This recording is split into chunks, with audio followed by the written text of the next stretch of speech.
जब इमरान खान साहब रूस गए, जाहिर है कुछ लोगों को अच्छा नहीं लगा।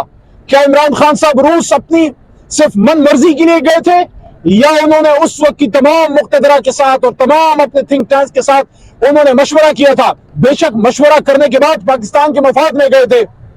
अगर एक आजाद खारजा पॉलिसी हो, क्या ये न्यूक्लियर इस्लामिक स्टेट पाकिस्तान का हक नहीं है कि वो अगर अमेरिका से ताल्लुक रखे दोस्ती का, तो वही ताल्लुक वो रूस से भी रखे, और वही ताल्लुक वो जर्मनी से भी रखे, और वही ताल्लुक वो तुर्किया से भी रखे, और वही ताल्लुक वो अपने बड़े भाई सऊदी अरब से भी रखे। आजाद खारजा पॉलिसी नॉन अलाइंग मूवमेंट का हिस्सा बन के हिंदुस्तान तो तरक्की कर गया कोल्ड वॉर में। हम कोल्ड वॉर में जब मगरबी ब्लॉक के साथ जुड़े तो उसने हमें क्या दिया? सवाए तंगदस्ती के, सवाए गुलामी के, सवाए भूख नंग अफलास, सवाए क्लासनकोफ कल्चर, सवाए हेरोइन के और सवाए नौजवानों की तबाही के, आप मुझे बताएं क्या दिया? तो आज अगर इमरान खान साहब और हमारी हुकूमत रूस से और चीन से भी ताल्लुक मजबूत कर रही थी और वैसे भी कोई लड़ाई पे नहीं थे, हम एंगेज कर रहे थे, तो पाकिस्तान तो तरक्की कर रहा था। आज जो मुल्क की हालत कर दी गई है कि 8 फरवरी को कौम ने एक फैसला किया और बजाय इसके कि उस फैसले को माना जाता, बजाय इसके कि उस फैसले के सामने, अवाम के फैसले के सामने सर तस्लीम खम किया जाता, उस रिजेक्टेड आ गया जिनके बड़े बुजुर्गों ने पिछले 30-40 साल में पाकिस्तान को किया। और उससे भी ज्यादा अफसोस की बात यह है कि जब कोई शख्स किसी शख्स की चोरी कर ली जाए, किसी शख्स पे डाका के घर पे डाका पड़ जाए और वो अपनी चोरी का माल बरामद करने के लिए एसएचओ के पास जाए, थाने में जाए और थाने में उससे ही पकड़ के मार दिया जाए। ये कौम 8 फरवरी को निकली, पाकिस्तान तहरीक इंसाफ को और इमरान खान साहब को वोट किया, हम सब लोगों को पास किया और 2/3 से भी ज्यादा, और जब उस मैंडेट पे डाका पड़ा तो बार बार जलसों में जाना, एहतजाज में जाना, और उसी चोरी शुदा मैंडेट के लिए, उसी माल मसरूका को बरामद करने के लिए जब पुरअमन पाकिस्तानी इस्लामाबाद का रुख करते हैं, डी चौक का रुख करते हैं, इस मान के साथ कि इस्लामाबाद में मेरे भाई रहते हैं, इस्लामाबाद में मेरे अपने खून के रिश्तेदार रहते हैं, इस्लामाबाद में मेरे पाकिस्तानी रहते हैं, वो मेरी बात सुनेंगे, वो मेरी बात सुनेंगे, चाहे माने या ना माने, मुझे वहां बैठने देंगे, मुझे हक है अपनी बात सुनाने का। उनको ये नहीं पता था कि गैरों से नहीं, अपनों से उनके सीने गोलियों से चाक होंगे। इससे अफसोस होता है। इसलिए मैं बार बार ये बात करता हूं कि न सिर्फ उनकी जान गई, जो गए उनका मान भी गया, उनकी जान भी गई, उनका मान भी गया। उनको यकीन जाने जब तक उनकी रूह नहीं निकली होगी, जितने भी थे, कोई कहता है 100 हैं, कोई कहता है 200 हैं, अभी तक 12 की फिगर हमारे पास मुसद्दक आई है।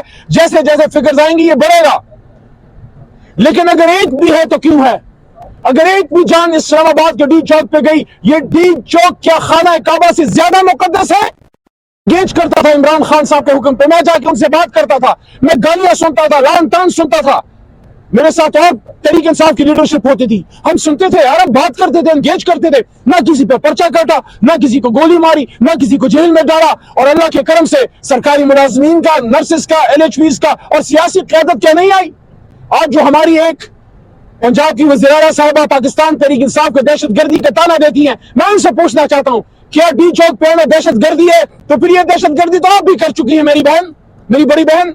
आपके इस्लामाबाद नहीं आई थी, इमरान खान में ज़र्फ था, उन्होंने आप पे कोई आंसू गैस नहीं चलाया, वैसे आपके पास बंदा परिंदा भी वैसे कोई था नहीं, अकेले आप चले आए थे। लेकिन हमने आपको वहां कोई तंग नहीं किया, न बिलावल साहब को तंग किया। हमारे दौर में जो आते थे हम उनको इजाजत देते थे, क्योंकि इजाजत हम नहीं, आईन देता है।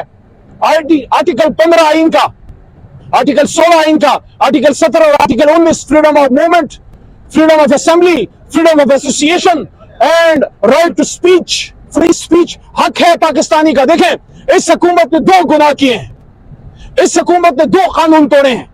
पहला, right to movement, right to assembly, right to speech, right of association, कि आप किस जमात से ताल्लुक है आपको आईन हक देता है, आप मूवमेंट कर सकते हैं, आप जलसा जुलूस पुरअमन कर सकते हैं, आप अपनी राय का इजहार कर सकते हैं। उससे लोगों को रोका, और जो सबसे बुनियादी हक है आर्टिकल 9 का और आईन का, और भी आर्टिकल्स में आपको राइट है, राइट टू लाइफ, सिर्फ आपको बुनियादी उन हक से महरूम रखा कि आप अपनी इजहार राय की आजादी का इजहार नहीं कर सकते, आप अपनी जायज डिमांड नहीं कर सकते, आप अपने लीडर की रिहाई की डिमांड नहीं कर सकते, आप अपने मारे मसरूका यानी चुराए हुए मैंडेट की बात नहीं कर सकते, बल्कि उल्टा उससे भी जो अहम राइट है, राइट टू लाइफ, उससे भी महरूम कर दिया। और डी चौक में सारी दुनिया के सामने, क्या हमारा मीडिया अगर झूठ बोल रहा है, सोशल मीडिया अगर झूठ बोल रहा है तो क्या बीबीसी, अल जजीरा और दुनिया के बेशुमार इंटरनेशनल जो नेटवर्क्स है वो भी झूठ बोल रहे हैं। ये तो जिम्मेदारी बनती है हुकूमत वक्त की कि वो मालूम करे कि ये क्यों ऐसा हुआ, और क्या मालूम करेंगे जब अपने ही हाथ पे खून लगा है।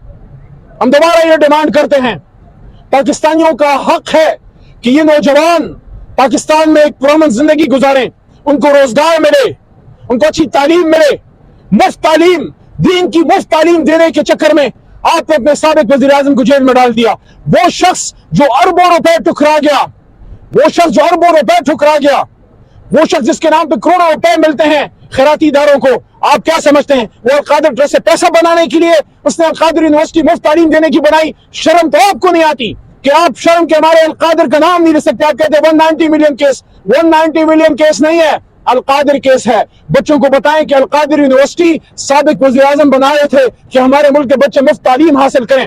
अगर उसने पैसा बनाना था तो क्या शौकत खानों में नहीं बना सकता था, नमल में नहीं बना सकता था, वो क्रिकेट में नहीं बना सकता था? मुझे खुद एक दफा खान साहब ने कहा कि 10 साल में मैन ऑफ द मैच रहा, अडियाला में 20-22 दिन पहले। कहते मुझे जब मैन ऑफ द मैच मिलता था मैं इक्वली अपने प्लेयर्स में डिस्ट्रीब्यूट करता था। वो आदमी, आप उसका क्या मुकाबला? देखिए, हम यहां आते रहेंगे।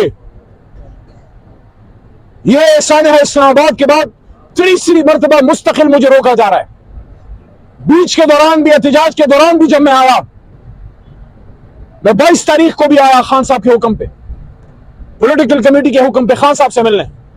22 तारीख को भी हमें रोका गया, 25 नवंबर को भी रोका गया, और अब ये 3 दफा मुस्तकिल रोक। आप हमें रोकते जाएं, हम अपने लीडर के पास उसके साथ यहां पे इजहार यकजहती के लिए आते रहेंगे। हम अपने लीडर को मरते दम तक अकेला नहीं छोड़ेंगे, चाहे आप हमारी मुलाकात कराएं ना कराएं। हमें इमरान खान साहब का दिफा करने, उनका हक का दिफा करने यहाँ पे आने, मैं और ये कारकुन हम आते रहेंगे, हमारी ड्यूटी है। क्योंकि वो सिर्फ एक पॉलिटिकल लीडर नहीं है, वो इस कौम का एक अनडिस्प्यूटेड हीरो भी है। और हम तो जब बच्चे थे और जवान हुए, हमने इस आदमी को सिर्फ पाकिस्तान का झंडा सब्ज़ लाली लहराते देखा है। ये हमारा एक इस उम्मत का, इस कौम का एक अलमिया है कि हम अपने नेशनल हीरोज को सेलिब्रेट ही नहीं कर सकते।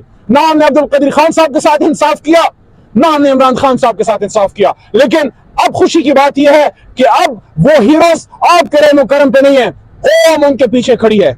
अगर पाकिस्तान को आगे ले जाना है, इन मुश्किलात से निकालना है, इन तकालीफ से निकालना है, अगर कौम को और इदारों को दोबारा यकजान को गालिब करना है, तो फिर इमरान खान को निकालना है, असीरान को निकालना है, मैंडेट को वापस करना है, और हक को हक और सच को सच मानना है। वरना हमारी तो आदत है, कहता हूं वही बात, समझता हूं जिसे हक, मैं ज़हरे हलाहल को कभी कह न सका कंद, अपने भी खफा मुझसे हैं, बेगाने भी ना खुश, अली मोहम्मद तो सच कहता रहेगा।